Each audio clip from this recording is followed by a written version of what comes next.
¿Qué tal? Buenos días. Buenos días.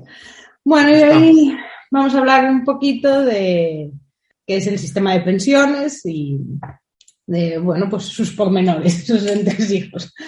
Así que, pues eso, Bastos nos va a contar un poquito todo lo que tiene que ver con esto y vamos a intentar, pues, darle un poco de luz a todas las polémicas o debates que hay. A ver, el primero en hablar de esto a gran escala fue Bismarck, ¿no? Que estableció el sistema de repartos. Lo que quiso introducir fue un impuesto al trabajo, pero endulzado, con una promesa futura débil de cobrar una pensión. Débil en el sentido que no está cuantificado exactamente ni cuánto ni cuándo. Pero hay una promesa de cobrar una pensión. Es la promesa que hay. Y se introdujo un sistema, pero para dulcificar ese impuesto al trabajo, que en algunos sitios es bastante cuantioso, ¿no? Porcentajes muy altos del valor de la renta laboral, pues se estableció un sistema para endulzarlo, se estableció ese impuesto, la promesa de una pensión. ¿Por qué tengo una promesa? Porque, en principio, Bismarck establece la edad de jubilación a los 70 años, con una esperanza de vida en Alemania de 55. Después rectificó y lo bajó a 65. Pero aún así, seguía siendo un buen negocio. ¿Por qué? Porque era mucha gente a pagar, aunque fuera relativamente poco, pero muy poca gente a cobrar. Y los que cobraban, porque al principio no había casi personas con derecho a cobrar, ¿no? O las que se establecieron. Y con una supervivencia muy pequeña. O sea, que desde que empezaba a cobrar la pensión hasta que fallecía, pues pasaban relativamente pocos años, son 3, 4 años de promedio, ¿no? Había algunos que duraban más.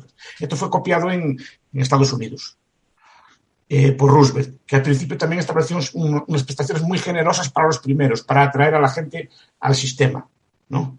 Ida Mae Fuller, creo que fue la primera pensionista que cobró una pensión en Estados Unidos y que vivió hasta casi los 100 años, la presentaba como ejemplo de la solidez del sistema. Es decir, que cotizó relativamente poco, pero cobró pues casi 30 o 40 años de pensión. Entonces, al principio era muy generoso para atraer, entonces digamos, ablandaban los requisitos de cobro de pensión. Supongo que Bismarck pues haría algo semejante, ¿no? Pero ¿qué pasa? Al final el saldo neto es positivo, es un impuesto. Aunque haya que pagar las pensiones, si son muchos a pagar, es un impuesto. Y el sistema de reparto no guarda nada en ningún sitio. ¿De acuerdo? Todo lo que se ingresa en el año se gasta en el año. Después también se inventó la ficción de considerar el sistema de la seguridad social aparte del resto del Estado. A ver, pues ponemos un ejemplo. Como decir que las universidades no son sostenibles porque lo que ingresan de matrículas no cubre los costes. Claro, pues el resto lo pone el Estado. Es que es insostenible la justicia, con las tasas judiciales no se cubre. No se cubre, pero lo cubre el resto del Estado. En ese aspecto, el sistema de pensiones es como cualquier otro sistema. Es cubierto con los presupuestos generales del Estado, aunque formalmente se haga una contabilidad aparte, cambiante también, porque la seguridad social antigua incluía la sanidad, pues se le quitó. Ahora quieren quitar las pensiones individuales no contributivas, pero es igual, al final va todo el mismo saco. Es un cuento contable que supuestamente da una imagen de solvencia, pues presentando como unas cuentas con beneficio, ¿no? Históricamente se presentaba así, pero no, al final el dinero que se ingresaba del impuesto al trabajo iba todo para el Estado y lo gastaba, no tenía por qué gastarlo en pensiones, lo gastaba, mismo lo pudo gastar en sus guerras, que es como esto financió muchas guerras, en sus obras públicas, lo que entendía era pertinente hacer en su momento, ¿no? Es un impuesto como otro cualquiera. Entonces, pues, por eso digo, me río de estas cosas, de que no es sostenible. Sostenible si no es sostenible el Estado. Si es sostenible el Estado, las pensiones son sostenibles. Es decir, no hay problema ninguno, ¿no? Después hablaremos de esto, ¿no? Pero quiero decir que se inventó un artificio porque, claro, un impuesto al trabajo muy oneroso, con una pensión que no se sabía ni cuándo ni cuánto, pues era poco atractiva. Entonces, al principio se vendió así, pero por supuesto se hizo obligatorio. Es una cosa que se obligaba al trabajador a pagar esa prestación, ¿no? Creo que fue estas ¿cómo se llamaba esta? Una teórica libertaria de los años 20, que no me acuerdo cómo se llama, que se negó, prefirió, que era periodista. Rose Wilderlane. ¿Cómo? Rose Wilderlane, sí. Rose Wilderlane prefirió volver a trabajar al campo y abandonar su trabajo de periodista antes que pagarle un duro a la seguridad social, porque ella veía la naturaleza del género. De hecho, los libertarios americanos se opusieron muy ferozmente a este sistema porque lo veían así, lo veían como un impuesto al trabajo con una prestación futura cantidad. Bueno, digo que eso se ingresa en el año y se gasta en el año. Y yo lo veo como un impuesto. Es un sistema que funciona muy bien al principio, porque la base demográfica lo permite, porque para el Estado el saldo neto es positivo. El problema se plantea, pero no al sistema de pensiones, sino al propio Estado cuando ese impuesto pasa a tener un saldo neto negativo. Es decir, cuando hay más gente a cobrar, o a la gente a cobrar cada vez es más, sobrevive más tiempo y sus pensiones son cada vez más altas, incluso de acuerdo con los cómputos cambiantes que hacen ellos de la determinación de la prestación, ¿no? Es decir, el cómputo de la prestación se alteró varias veces en los últimos años, ¿no? Pero aún así, las pensiones son relativamente altas para lo cotizado. Incluso el año pasado se dio un fenómeno nuevo, que es que la pensión media de ese año, no la pensión media global, sino la pensión media de los jubilados es superior al salario medio español. ¿No? Sí, no es que sean altas en sí las pensiones, no es que sean altas, es que son altas en relación a lo cotizado. Pero, sin embargo, uno de los principales problemas que tiene el sistema de reparto, que se suele siempre destacar, es que, como decías tú al principio, cuando se origina este sistema, la esperanza de vida era bastante menor que la que existe ahora, a la vez que había mucha mayor población trabajando, cotizando. Sin embargo, había muchos a pagar, pocos a cobrar y poco tiempo. Pero poco a poco esa situación se va invirtiendo. Claro, yo creo que es una política que se mata a sí misma. Es la propia política la causa de su fracaso. Es decir, la buena parte de las personas tenían hijos para garantizar una vejez y para tener una especie de ayuda en la vejez.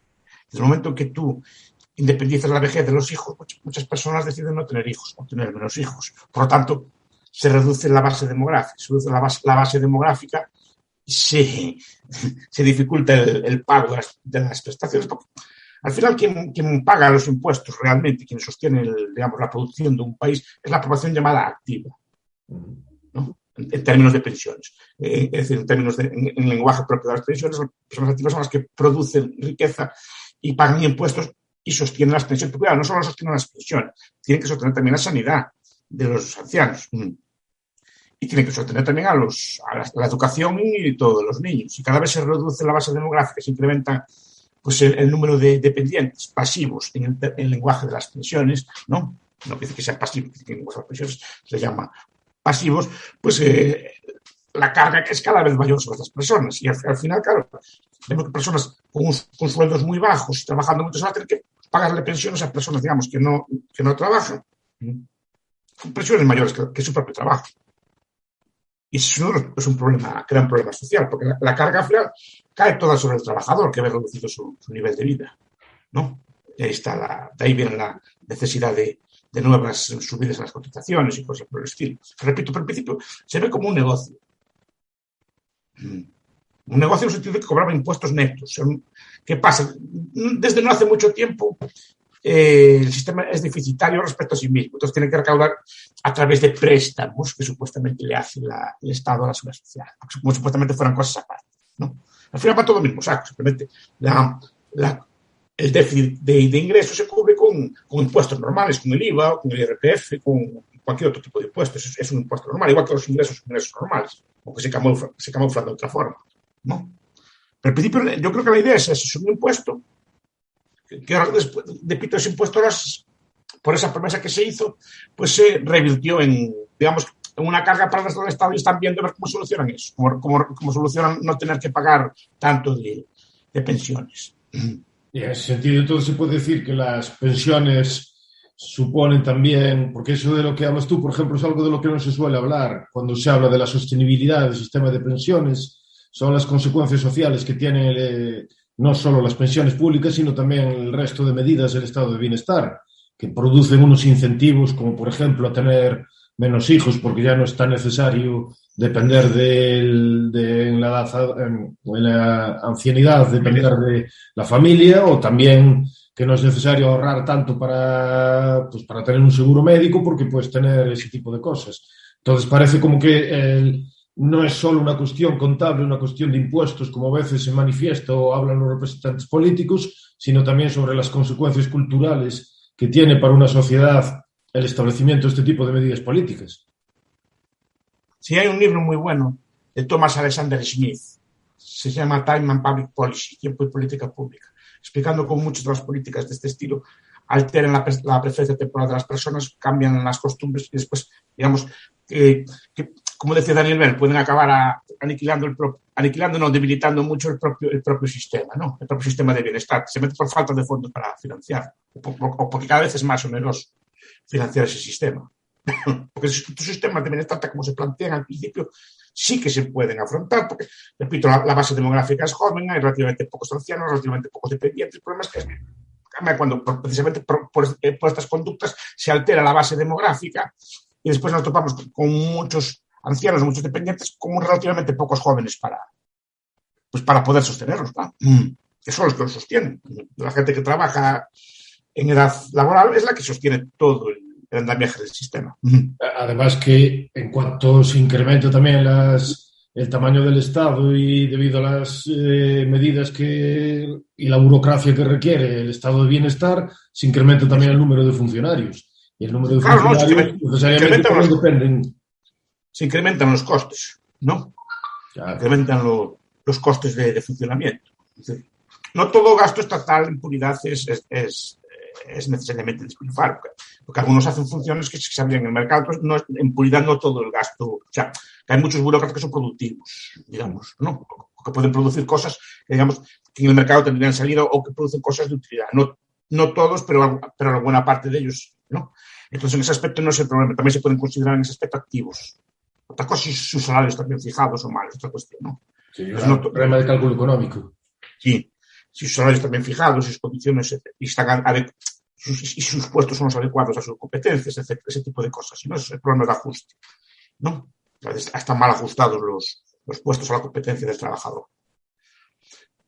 Pero son productivos, en el sentido de que producen cosas y servicios que de cualquier forma habría que financiar igual. Entonces, la sanidad habría que financiarla igual, ¿no?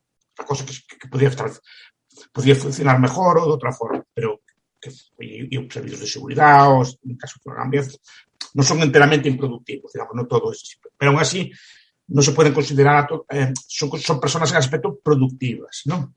Pero aún así esas personas productivas que se incluyen son mucho menos que las personas, digamos, que no realizan ya merecidamente, probablemente también, ¿no? Merecidamente después de una vida de trabajo, ya no realizan pues las labores productivas y su sustento queda en esas personas activas, digamos.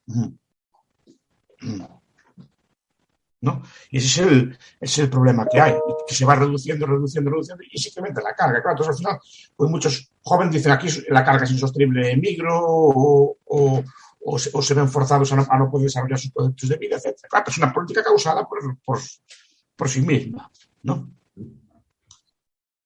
Y deriva en todo eso. Y Smith lo que explica es que hay muchas políticas que alteran esto. En general, muchas políticas del estado de bienestar, pero sobre todo la inflación.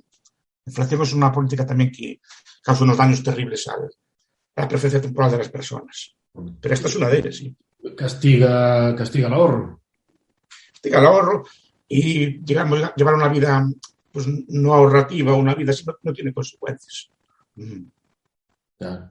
Y teniendo en cuenta los problemas estos todos que existen, sobre todo por lo de esto que comentaste y lo de la pirámide de la población, y ¿cuáles son las soluciones que se suelen aportar o las posibles soluciones que hay siempre que uno quiera mantener el sistema de reparto, siempre que uno quiera hacer un cambio de sistema?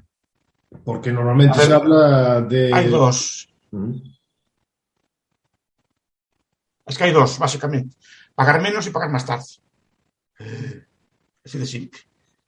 Pagar menos. Si los gobernantes fueran valientes y explicaran las cosas, que mira, no hay dinero, tenemos que asumir una serie de recortes, a ver cómo podemos hacer, ¿no? Como no se atreven a enfrentarse a la opinión pública, además la opinión pública los atacaría, pues buscan subterfugios para pagar menos, ¿no? El primer subterfugio se inventaron un montón de ellos. Desde, por ejemplo, hasta hace poco se incrementaban las pensiones por debajo del IPC. Supongamos una esperanza de IPC del 2, una revalorización, tal como estaba pensada en España, de 0,25, implicaba un 1,75 de pérdida anual. Súmalo de esos 20-30 años de interés compuesto y nos da una bonita cifra, ¿no? de recorte. O factores de sostenibilidad, esto es ligar el cálculo de las pensiones a la futura esperanza de vida o al crecimiento económico del país. Pero bueno, que es una forma de bajar. Lo que están haciendo ahora es modificar los años de cómputo de las pensiones. Cuando empecé yo, si no recuerdo mal, eran 5, después pasaron a 15, ahora que me pasará a 35, o más o menos toda la vida laboral, ¿no? Lo que viene a decir es que, igual, si bien algunas personas pueden ganar con este cambio, la mayor parte de las personas no, la mayor parte de las personas ganan más dinero en la etapa final de su vida que en la primera etapa de su vida. Pues si le hacen la media de toda la vida, pues le recorta mucho. Recorta mucho. Entonces, claro, el cambio, pues, de promedio es entre un 6 y un 9%. Yo vi varios cálculos, no los hice yo, pero vi varios cálculos. Algunos apuntaban a cerca del 6% de recorte real de la pensión, y otros 9%, ¿no? Y después tienen otras argucias, el destope, por ejemplo, que también lo van a aplicar, ¿no? Por ejemplo, la pensión española, cada país tiene las suyas, su sistema. Pero en España hay una pensión máxima, pero también hay una cotización máxima. Si no recuerdo mal, eran cerca de 48.000 euros, más o menos. Estoy hablando de memoria, no tengo papeles delante. O sea, todo lo que ganabas por encima de 48.000 euros no cotizaba, porque estaba vinculado a una pensión máxima que también debe ser sobre 2.800, más o menos euros. También, no sé si lo corrigieron recientemente. Pero hablan de subir, de estopar por arriba. El destope consiste en cotizar por todo lo que ganas y subir la pensión máxima menos de ese destope, proporcionalmente, ¿no? Subirían algo la pensión máxima, pero no lo subirían tanto como la base de cotización. O sea, si la base de cotización aumenta un 10 o un 15%, la pensión te sube un 2 o un 3. Entonces, se juegan con trucos, ¿no? Con trucos financieros. Después también está retrasar la edad de jubilación, ¿no? Ya la retrasaron aquí 2 años, pero hablan de retrasarla más. Pero pensemos, retrasar 2 años sobre una supervivencia de 20 equivale a reducir un 10% la masa. Además, al mismo tiempo que pones a más gente a cotizar más tiempo. Porque no solo hablan de 2 años, se habla de 60, ahora son 67, se habla de 68, 70, 72. Pues, sí. O retrasar la jubilación anticipada, ¿no? Hay muchas personas se jubilan antes de los 67, ¿no? Por muchos motivos. Pues se trata de retrasar también esas pensiones, porque son por capacidad, por eso intentar retrasar lo máximo posible las pensiones anticipadas. Esas son las medidas que hay. Pagar menos y pagar más tarde. Lo normal, bueno, ya el ministro el otro día por la brava de quitar una paga doble, ¿no? Eso a lo mejor eso es lo más fácil y seguramente va a ser lo que hagan. Pues como no lo van a hacer así, lo van a hacer con subterfugios, teniendo a la gente así engañada y diciéndole que hay fondos de reservas y cosas por el estilo, ¿no? ¿Qué? ¿Qué fondo de reserva? Eso nunca existió. ¿Qué? Un truco contable.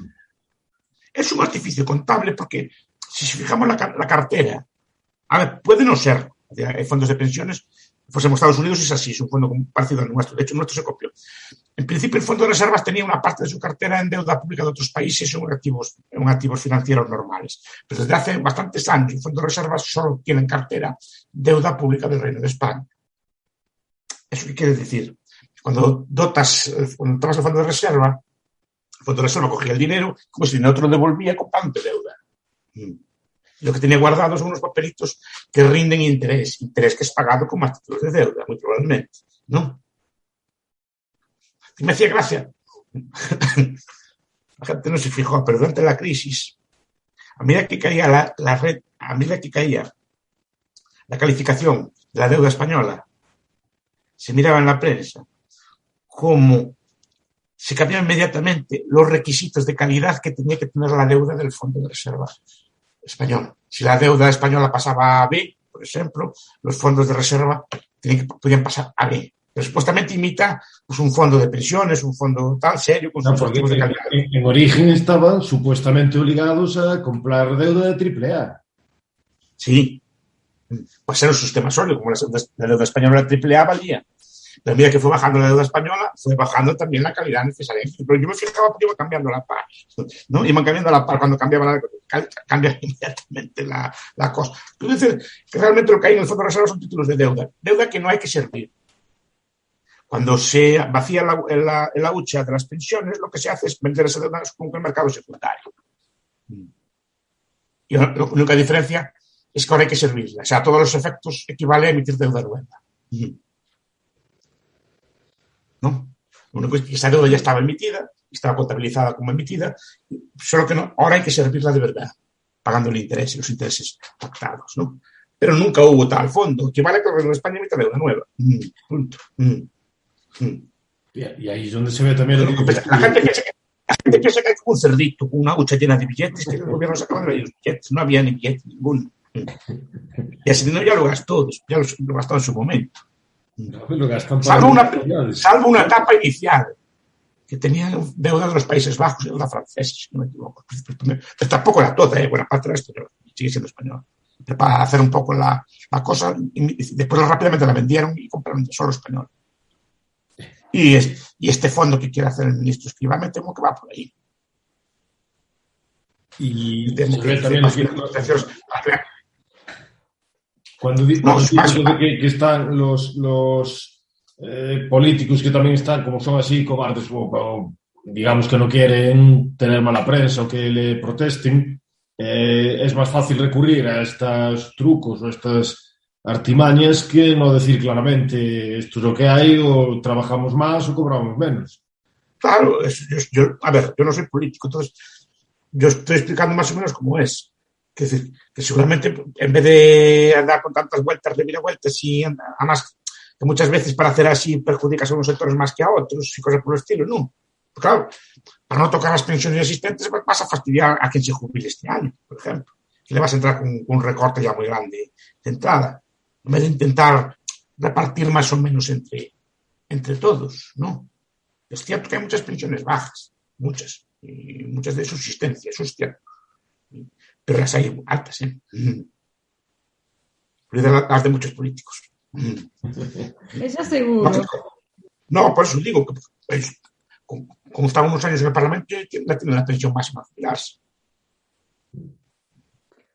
Entonces, quiero decir que no todas las pensiones son exactamente bajas, aunque sí que hay muchas bajas. Es decir, no, y ese es el problema. Porque nadie se atreve a decirlo ni se va a atrever nunca. Son 8 millones, 9 de votantes. Entonces, eso no hay quien se atreva a decirlo. Bastante concienciados cada vez más.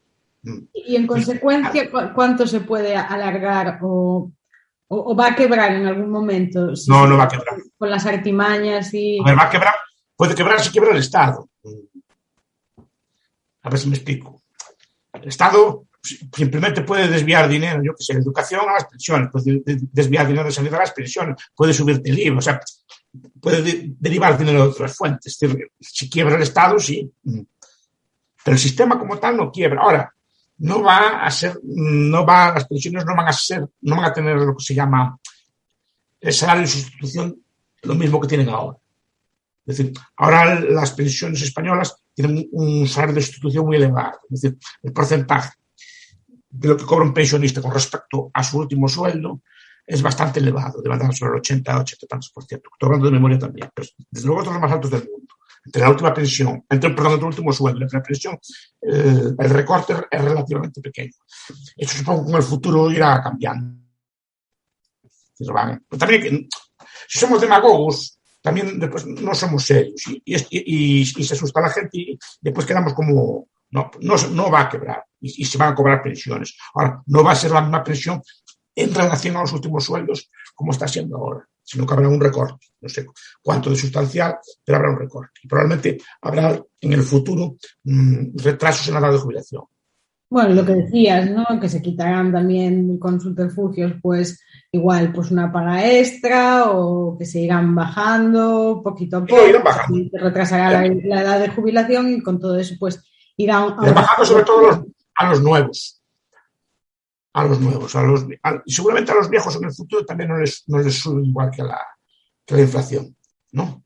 Que será la forma de recortar. Un recorte lineal es inconcebible también. Es decir, bueno, para mantener esto sostenible vamos a congelar las pensiones o vamos a bajarlas un 2 o un 3%. No, eso no se va a hacer nunca.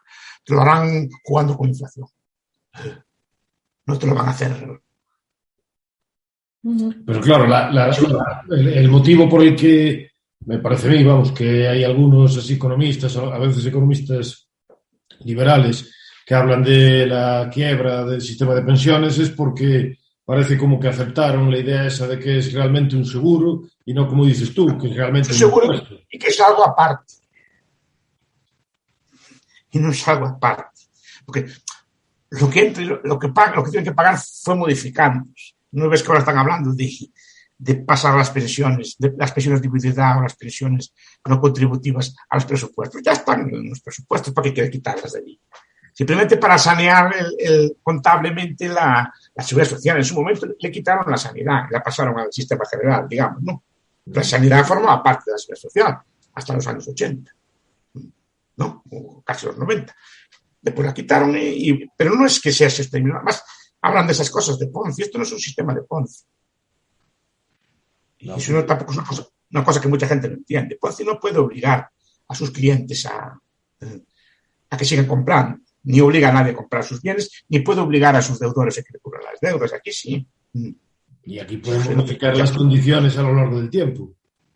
Puede modificar las condiciones a lo largo del tiempo, y si no tiene dinero, puede obligar a otras personas a pagar a sus pensionistas, subiéndole el IVA o subiéndole algún otro tipo de impuesto, ¿no? O inventándose unos nuevos o poniendo peajes. No, impuestos nuevos, impuestos verdes, impuestos problema hay con eso, por favor. Francia quería poner una contribución de solidaridad, bueno, llámala como quieras. Al final puedes obligar a otras personas a pagar a tus pensionistas, por eso digo que el sistema no va a quebrar. Puede verse recortado en sus prestaciones, pero no va a quebrar. Por eso digo que no es un esquema de Ponzi tampoco. Ponzi, en cuanto dejó de venir gente, pues se arruinó. Claro. Es que el Estado sigue obligando a los nuevos trabajadores a entrar en el sistema. Entonces no hay problema de Ponzi, hay problema de la cantidad recaudada, pero no el esquema de Ponzi. No, de hecho no hubo. Tú hablabas de un juicio en Estados Unidos en el que los mormones... Un debate con los Amis. Si no recuerdo mal, hubo un debate con los Amis. Estoy hablando de memoria también. Los Amis, por su religión, pueden pagar tributos, ¿no? Por aquello del César y estas cosas. Es del César y estas cosas. Y bueno, pues teóricamente admiten el pago de tributos. Lo que no admiten es el seguro. Porque solo Dios proveerá, dicen, ¿no? Entonces, que no admiten el seguro, son literalistas. Entonces, pero la seguridad social se vendía como un seguro. Y la retórica que se usa es la de seguro, incluso su nombre, ¿no? Pues es como un seguro de vejez, o es como una cosa así por el estilo. Un seguro, tú sabrás bien también, tiene una cantidad determinada, tienes una prima, sabes lo que vas a cobrar y cuándo lo vas a cobrar. Ni puedes anticiparlo, ni retrasarlo, tienes que cobrar esa suma el día, ¿no? Pero la retórica es la del seguro, ¿no? Entonces, como el seguro los Amis se llegan a pagar, la seguridad social. Y sabes que los Amis para esas cosas son muy bravos. Como se pongan, no prefieren, antes que ir al infierno, ser castigados, prefieren ir a la cárcel. Entonces, les requisaron bienes y muchas cosas. Y hubo un pleito muy famoso. Pero los Amis fueron a pleito y desde entonces los Amis pagan seguridad social, porque allí se demostró que no es un seguro, sino que es un impuesto. Entonces, como los impuestos no pueden pagar, entonces lo pagan. Entonces, ¿qué es lo que es un impuesto? Asociado a algún bien en el futuro, ¿no? Pero es un impuesto. Entonces, desde entonces, en aquel pleito, los Amis demostraron que así era, se lo explicaron y desde entonces pagan la seguridad social. Ahora sí, ¿no? Ahora podemos deciros la verdad, en este caso. Claro, no, porque el tributo lo admiten. Y ¿cuáles son qué otras alternativas existirían además del sistema de reparto? ¿Y cuál crees tú, cuáles son los motivos por los que probablemente no se lleve a la práctica esta modificación en los países europeos?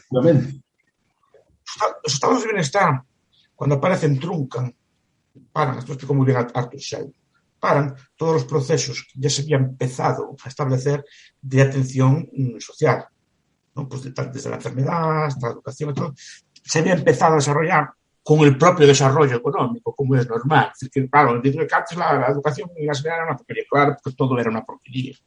Hace 100 años, no solo la sanidad y la educación, no había agua caliente, no había La electricidad ahora es muy inconstante, las casas eran malas, no había coches, había un montón de cosas. Pero también que el país, la sociedad se iba desarrollando, los servicios públicos, por llamarse así, no tienen que ser necesariamente estatales, los servicios públicos, necesariamente se iban expandiendo, pues estaban mejorando la educación, estaban mejorando la sanidad, etc. Pero estos bienestar, cuando se instalan, truncan ese.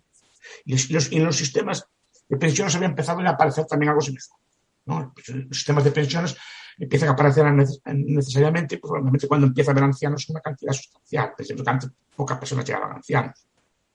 Relativamente pocas, me refiero, ¿no? Entonces, claro, cuando empieza a haber por la mejora de esperanza de vida y de salud, empieza a llegar a ancianos, entonces se empieza a plantear esos sistemas. Los primeros que intentaron solucionar por los propios sistemas de finanzas, ¿no? Que son, pues, inventar todas las perpetuidades, todos los seguros, las hipotecas inversas, todo un montón de sistemas, pues, para atender necesidades de pensión. Pero antes que esto existían, por ejemplo, instituciones como las iglesias y las religiones organizadas, que todos ellos tenían sistemas de previsión.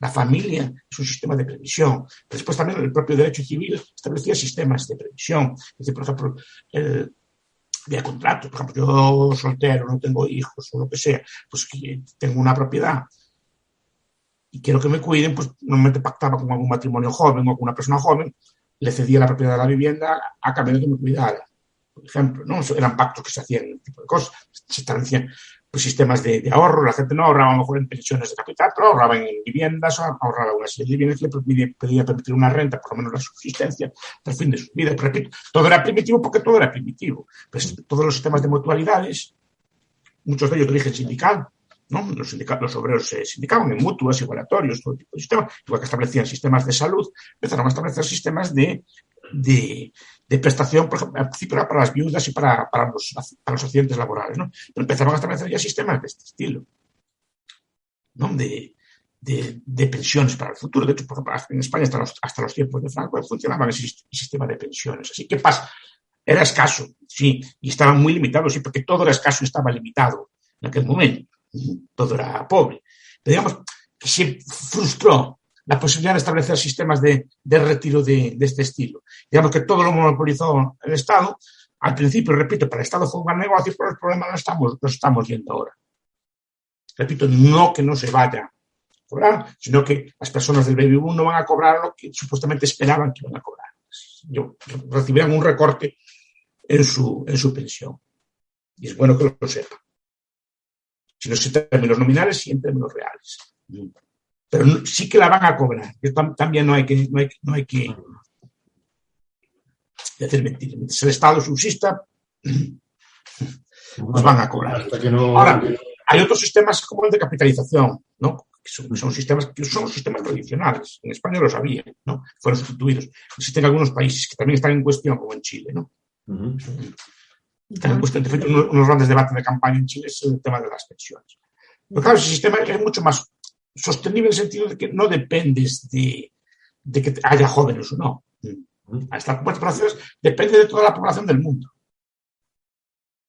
Digo, porque algunos teóricos dicen, no, es que sí, cuando seamos el problema de los jóvenes también se aplica a los mercados de acciones y de bonos, y cada vez hay menos jóvenes. Y de repente todos los mayores de repente venden sus acciones, eso afecta al mercado de bonos. Es correcto. Si piensas en un solo país, no si piensas en el mundo, porque los mercados de acciones son mundiales. Y de momento ese problema parece que no se va a dar, ¿no? Pero la idea es esto. ¿Qué pasa? Cambiar un sistema de reparto a una capitalización se puede hacer, pero es muy costoso políticamente. Enormemente costoso. Y económicamente también, porque aún así implica un sacrificio casi doble para las generaciones actuales. Se puede hacer, ¿eh? La generación actual sería la que está trabajando ahora, sería la que sufriría, digamos, todo el coste. Tendría que pagar la suya y seguir pagándola. Claro. Se tendría que aportar a un fondo privado para la suya y seguir manteniendo la otra, en parte. Martin Feldstein hizo unos números. No, se puede hacer. Son unos años como duros, pero después cada año es como el más ligero el asunto, ¿no? Porque a medida que las cortes de edad van desapareciendo y van apareciendo cortes nuevas, hay unos años que serían duros. O habría que hacer desamortizaciones. O sea, habría que vender cosas. No, sí, que al final no es muy buen negocio, ¿no? Digo, no, a ver, poder hacer se puede. A ver, no es nada imposible. Chile se hizo en otras condiciones, ¿no? Pero es muy políticamente costoso. Porque no es buen negocio para los políticos, que es quien lo llevar a cabo, y al final... Y sobre todo si tienes la retórica continuamente de estar hablando de eso, de las pensiones públicas y de calidad, y cada vez que hay un gobierno y hay unas cuestiones estas, pues la oposición dice lo contrario, que va a resolver el problema de esa forma. Entonces es muy difícil. Tienes que vender. ¿Cómo? A ver, en Chile lo hicieron de mala manera. Le quitaron tierras a los mapuches y las vendieron. Y con eso también empezaron a financiar el sistema de o sea, no fue bien, tampoco muy moral como lo hicieron allá, ¿no? Y aquí se podría hacer, repito, con este sacrificio, y tendrías que vender cosas para dotar los primeros años, ¿no? Para dotar ese déficit. Tierras, playas, arte, ¿no? Eso lo dice Bruno Frey. En Museos y Mercados, que buena parte, por ejemplo, de los museos, todo el mundo, tienen su exposición, pero tienen un montón de cuadros que no los ponen. Y dice que porque no se venden. Y aparte que se vería, la gente los vería, pues se puede sacar un dinero. Pero pues, esos conceptos de patrimonio nacional así no se pueden vender. Digo, es políticamente imposible, ¿no? Vender muchas cosas de estas. Y vender playas, ni cosas. Digo, por favor, hablar cosas que se hicieron hace poco, como en Grecia, que vendieron el puerto del Pireo y vendieron playas y así, ¿no? Entonces, poder se puede, pero no va a haber voluntad para hacerlo. Obviamente. ¿No? Implica sacrificio, como cualquier cambio. No es como la transición energética que nos venden que no hay sufrimiento. Si quieres transición energética tienes que pagarlo, te va a costar, y esto te va a costar. ¿Qué pasa? La alternativa es seguir con este sistema que lentamente pues va recortando la capacidad adquisitiva real de los pensionistas. No es que no tenga consecuencias, y tampoco es un sistema que te regale nada. Es decir, no es una gran oferta para el trabajador, tampoco. Aunque para cambiarlo hubiera que asumir unos riesgos y también pues una época más complicada o lo que sea, digo, la alternativa es una muerte lenta. La alternativa es yo creo que irán también a retrasar la edad. Cobrarás, pero a los 72 años. O sea, con el tiempo, bueno, ahora, tampoco estoy haciendo la goza. Estaba bajando eso. Y lo peor es que también crea ese cierto cautiverio y mentira, ¿no? En gran parte de la población, porque la gente al final pues confía en esa ignorancia así de que le llegará su pensión, no te preocupas, no te responsabilizas, no miras otras alternativas para de cara a tu futuro, y después igual el día de mañana te encuentras que a pesar de haber trabajado toda tu vida, te llegan 4 duros del Estado que no te da para pasar dignamente. No sé si serán 4 duros, pero desde luego no va a ser exactamente lo que ahora. Tampoco quiero asustar a nadie. Pero es que ahora mismo hay gente que pasa por dificultades con las pensiones. Claro. Te digo que al final no, el problema es que tú no puedes hacer una expectativa de vida, no puedes hacer una expectativa de lo que vas a cobrar en el futuro porque no lo sabes. No, ni sabes ni cuánto exactamente, ni cuándo exactamente. ¿No? Entonces, no, digamos que no dependes dependes de muchos factores, ¿no? Y además que es como una cosa como que te ata mucho, ¿no? Porque al final, en los últimos años de tu vida, pues ya no puedes aceptar trabajo fuera o en otros países porque te lloran los cálculos y a lo mejor te complica, ¿no? De hecho,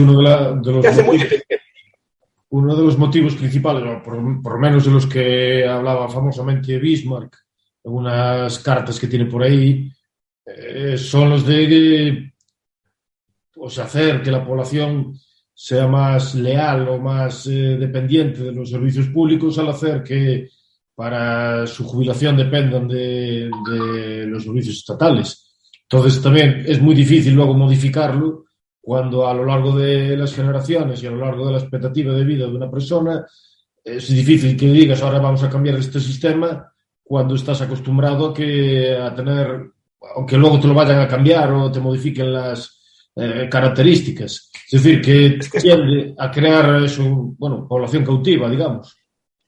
Mucha población cautiva. Cuidado, que esto no afecta solo a los utópicos anarquistas como podemos ser nosotros, afecta a los minarquistas también, Y a los socialistas, afecta al bolsillo de todos. No, y a los liberales clásicos, en el sentido de que tú no puedes reducir el Estado al 5%.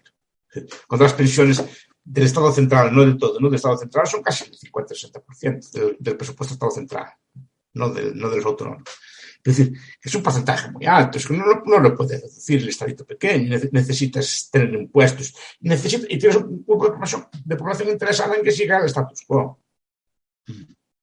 ¿no? Que siga el actual sistema. Hace muy difícil pues llevar algún tipo de pito, ya no cambios utópicos ni extraños así como los nuestros, ¿no? Sino cambios dentro del mainstream, ¿no? Lo dificulta muchísimo. Parece que tienes un montón de personas que interesadas en que siga este sistema y que siga el Estado y cosas por el estilo. Y a medida que va aumentando, todo el mundo se va haciendo dependiente. Y con razón. Porque claro, llegas a un momento en que tus ingresos dependen exclusivamente de eso. Y además que es la pescadilla que se muerde la cola, que si tú ahora le dices a una persona que lleva cotizando 30 o 40 años que mira, que no va a recibir nada, ¿sabes? Que todo lo que en su mente pagó solo y exclusivamente para tener asegurada una pensión, porque así es como lo piensa la gente, pues no, que desaparece, pues claro, te queman las calles, porque empieza por eso, por lo que decías tú, de la con razón. Mal, y después, claro. Y con razón, porque pagaron mucho dinero. Sí, por eso digo. Pero que además es un único malentendimiento, por otra parte, de entender mal lo que es una pensión, de que no entenderla como un impuesto. Porque lo explican de esa forma, claro. Claro, sí. Porque no se explica, se usan factores muy abstractos, factores de sostenibilidad, empieza con conceptos de ese estilo, ¿no? Explica, mira, no hay, te voy a quitar el 5%. Si lo quieres así como hasta ahora, va a ser el 5% menos. Si no, te retrasas 2 años después, que es lo más o menos, te jubilas 2 años después, que viene a ser más o menos lo mismo, ¿no? Pero no lo quieren decir así.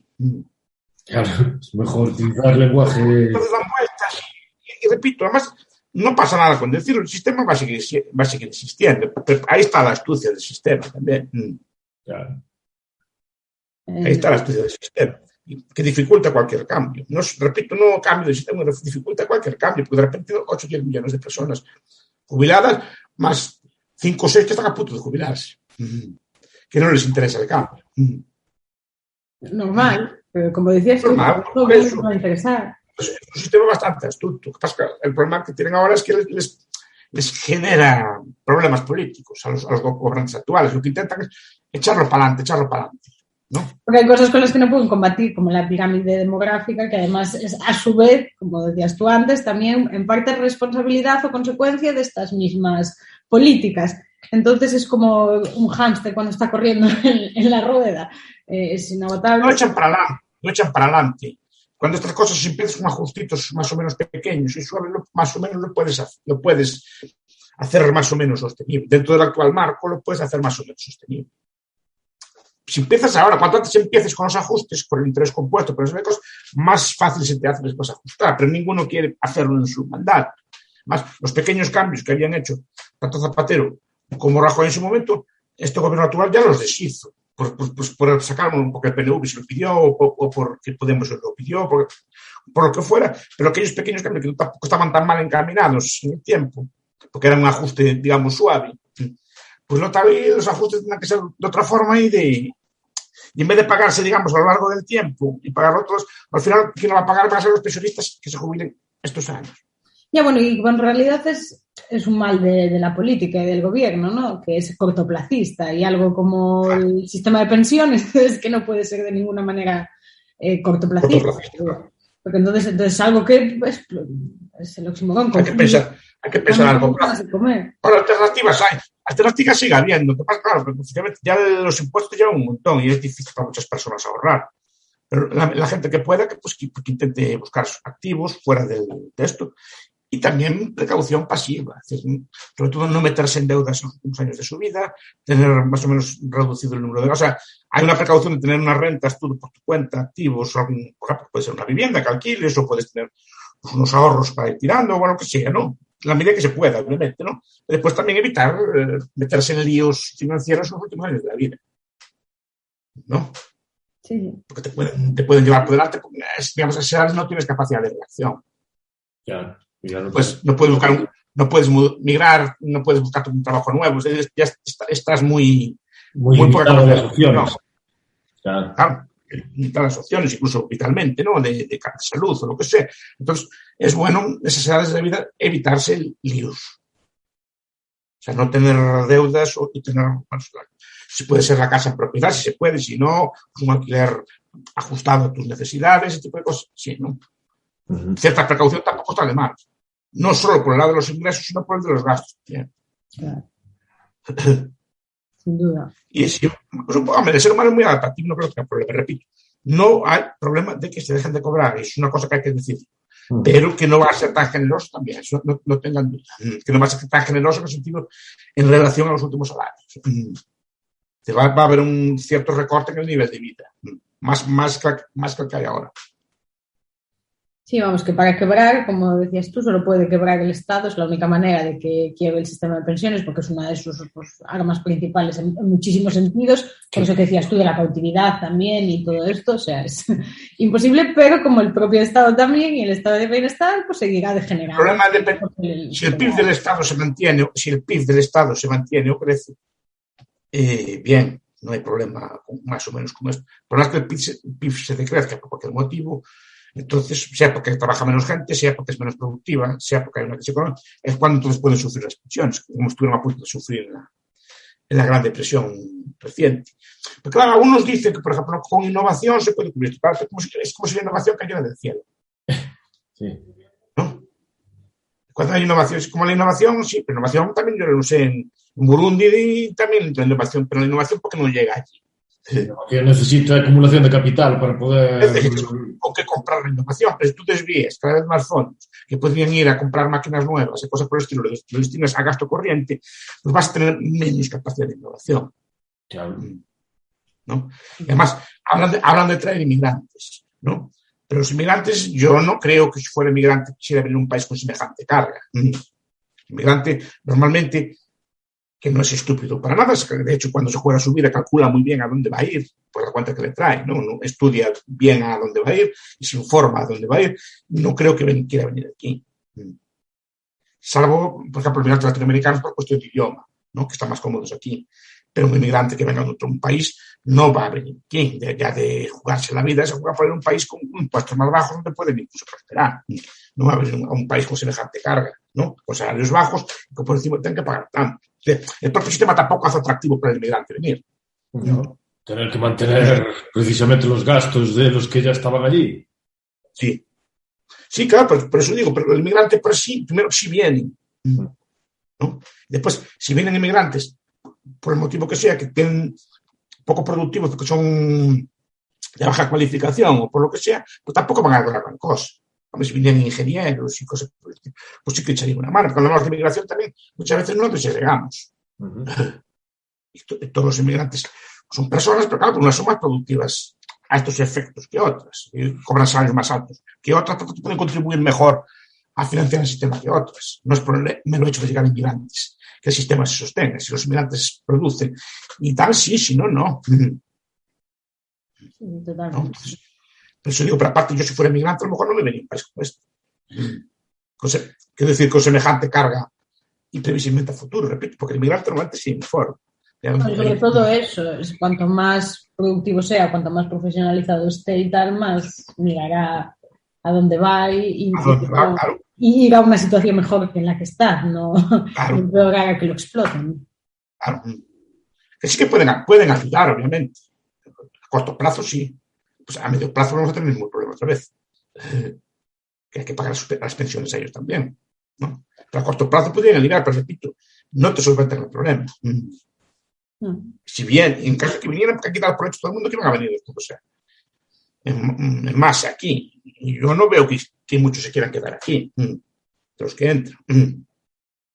Y a lo mejor una de las razones es esta también.